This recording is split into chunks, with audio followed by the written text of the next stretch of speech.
আজকে ভোরে ভোরে ঘুম থেকে উঠে গেলাম। ঘুম থেকে উঠে নামাজ পড়ে মনটা একদম শান্ত হয়ে গেল। আসসালামু আলাইকুম, কেমন আছেন সবাই? আশা করি সবাই ভালো আছেন।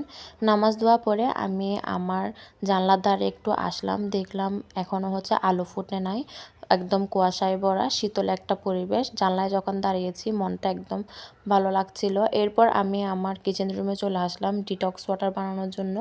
এখানে লেবু, আদা আর দারচিনি দিয়ে আমি এটাকে সিদ্ধ করে নিব।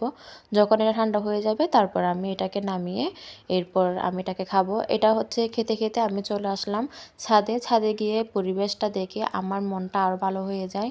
এখানে একটা কাঠগোলাপ গাছ, এই গাছে একটু একটু করে কলি আসছে, হয়তো কিছুদিন পর ফুল ফুটবে। এই গাছটার নাম আমি জানি না, কিন্তু এই গাছটা দেখতে অনেক সুন্দর।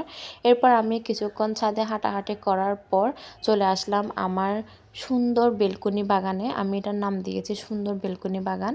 তো এখানে আমি কিছু 10টা ফুলের গাছ লাগিয়েছি, এগুলো দেখলাম। তারপর আমার আগে তিত করলা গাছ, এরপর ফুল গাছ, পুঁইশাক গাছ, এগুলো দেখে এখানে পানি দিয়ে তারপর চলে আসলাম নাস্তা বানানোর জন্য। আজকে আমি নাস্তায় পরোটা বানিয়েছি, এরপর ডিম পোস্ট করে নিলাম। আজকের ভিডিওটা এই পর্যন্ত।